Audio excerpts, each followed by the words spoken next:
Morning class 6. Let's continue studying the same chapter, that is chapter number 3, human body organ system, where we were discussing about the respiration, and then we discussed about the respiratory tract, starting from the nostril, then again nasal chamber, then again the pharynx, then larynx, then trachea, and then after that the pair of lungs.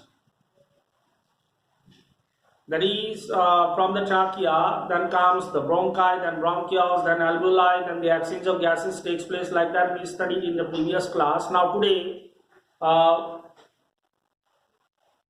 we'll learn about the lungs, page number 52. Okay, page number 52. Today we'll be learning about the lungs and we'll understand how the exchange of, how the oxygen reaches each and every cells of the body, and how carbon dioxide from each and every cells of the body after respiration comes back to the lungs and expelled, okay, out from the body. That we are going to discuss in this video. So let us first know about the lungs. Okay, a pair of lungs is present in our body, a pair of lungs, and the lungs is roughly conical. Okay, it is roughly conical, made up of spongy pinkish colored tissues, okay, which is present in the thoracic cavity. Thoracic cavity means the chest cavity. The chest cavity or the chest region is often called as thorax. So first, lungs is roughly conical,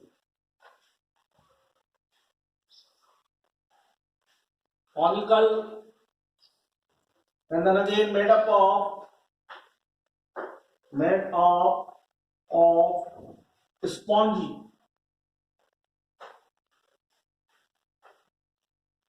tissues. Okay. Then again a pair of lungs are present in our body. So if you are asked about the location of the lungs, then you need to write that it is present in the thoracic cavity. Present in the thoracic cavity. Thoracic cavity means chest cavity. In the thoracic cavity. Thoracic cavity. That is chest cavity.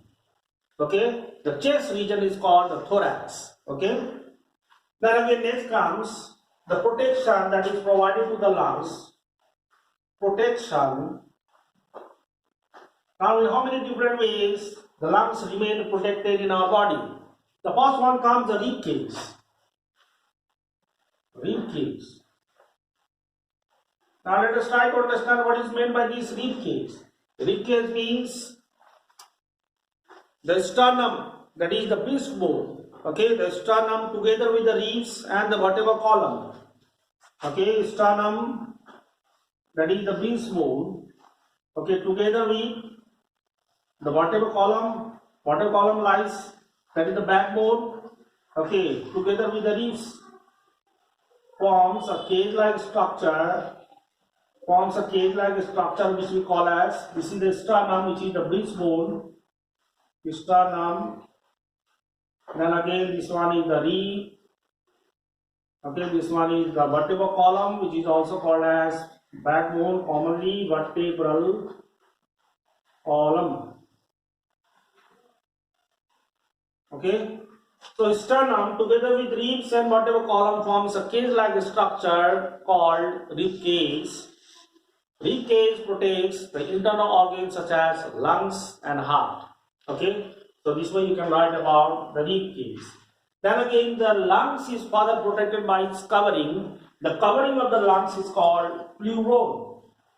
Covering of, okay, that is pleuron. Pleuron is singular, pleura is plural. Okay, so lungs remain covered by the double-walled membrane,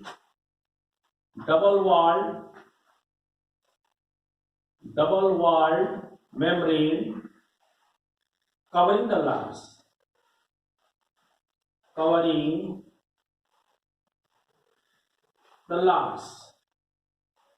Okay, is what we call pleura or pleuron. Okay, so this is how the lungs in our body remains protected. Now once again we will discuss about the passage, that is the pathway followed by the ear, okay, while entering into the lungs. Okay, the pathway followed by the ear when we inhale the ear. Okay, what pathway it follows? So first comes the nostril or the nose. Then again, this is the pathway which the ear follows when we inhale the ear. Nostril, then again it goes into the nasal chamber or nasal cavity, you can say, as it is mentioned in the book, nasal cavity. Then again after that it goes into the pharynx. Okay, after pharynx, then it goes into the larynx. Okay, larynx, about which I have already told you that there is the presence of vocal cord. It is also called as voice box. Why it is called voice box we discuss. Larynx, then again after that it goes into trachea. Then again after that it goes into bronchi. Bronchi is plural, bronchus is singular. Then bronchi it further branches out and forms bronchioles. Bronchioles. Okay, then again after that, after bronchioles, it goes into alveolar duct. Alveolar duct is not mentioned in the book. Alveolar duct, then finally into the alveoli.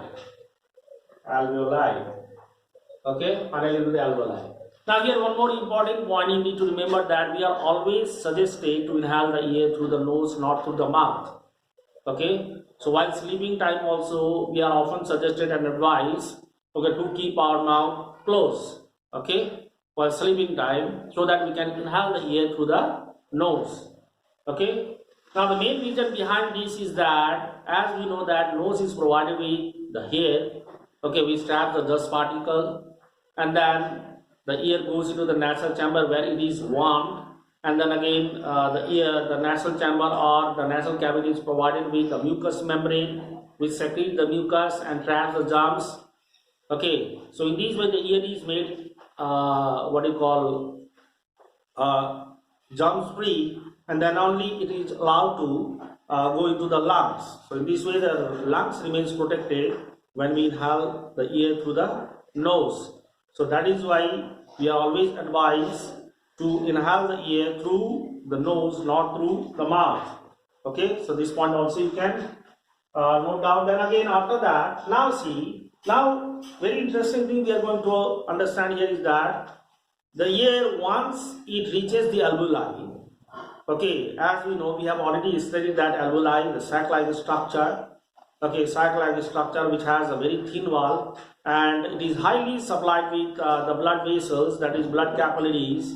Okay, the oxygen after reaching this alveoli, okay, in the alveoli more oxygen, in the blood less oxygen. So what happens is that the diffusion takes place. Okay, now the oxygen moves from where? From the alveoli into the blood. Okay, now in the blood there is a pigment, a red pigment called hemoglobin is present. Okay, hemoglobin. Now the next topic which is given is that exchange of respiratory gases. Exchange of respiratory gases. So first here in this case we will understand that what exactly is meant by this hemoglobin. Okay, hemoglobin. So whenever you are asked about the hemoglobin, then you need to write that hemoglobin are the red pigments present in the blood. Okay, hemoglobin is the red pigment present in the blood which helps in the transportation of carbon dioxide and carbon dioxide and oxygen. Okay, this way you need to write. So hemoglobin, what they are? Red pigment present in the blood, particularly in the blood cells. The name of the blood cell is RBC, red blood cells. Okay, these pigments are present. Red pigment, so the color of the blood is usually red in color. The red color of the blood is mainly due to the presence of this pigment. Okay, there is the red pigment present in the blood. Present in the blood. Okay, and what it does, helps in the transport of, helps in the transport of, in the transport of oxygen and carbon dioxide. Oxygen and carbon dioxide and carbon dioxide. Now how it transports the oxygen and carbon dioxide? Now what happens is that as the oxygen diffuses into the blood, okay, the hemoglobin present in the blood combines with this oxygen and forms an unstable compound called oxyhemoglobin. So here in this case we come across the term called oxyhemoglobin. So you may be asked about the oxyhemoglobin also. So whenever you are asked about the oxyhemoglobin, that time you need to say that oxyhemoglobin,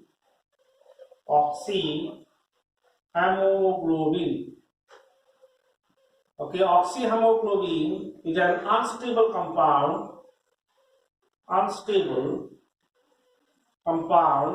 okay, unstable compound formed by the combination of,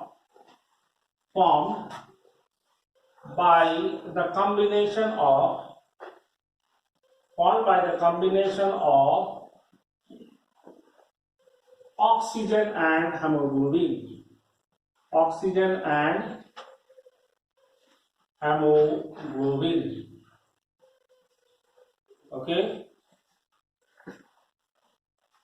So in the form of oxyhemoglobin, the oxygen is carried by these hemoglobin pigment, that is the blood, okay, to different cells of the body.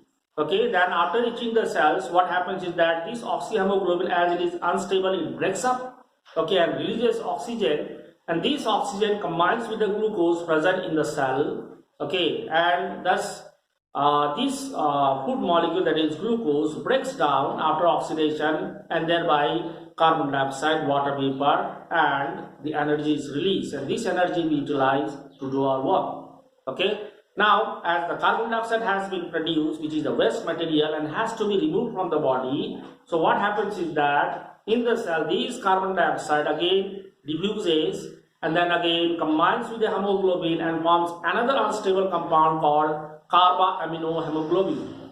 Okay, carboaminohemoglobin. Carboaminohemoglobin. Okay. So carboaminohemoglobin is actually again the unstable compound formed by the combination of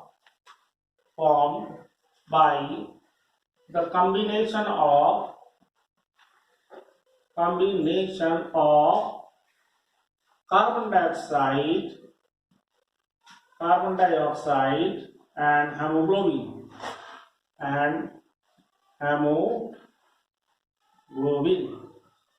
Okay. Now carbon dioxide in the form of carboaminohemoglobin, okay, is carried by the blood, and again when it reaches the lungs, then what happens is that in the lungs less carbon dioxide, in the blood more carbon dioxide. So carbon dioxide from the blood diffuses into the lungs. Okay. Then again from the lungs it is expelled out, okay, into the atmosphere. So this is how the carbon dioxide is removed from the body and oxygen reaches each and every cells of the body. So just now we discussed the interesting topic, how oxygen is carried to different cells of the body and how carbon dioxide is expelled out of the body. Okay, let us keep up to here, students. In the next class, we'll discuss the new topic. Thank you very much.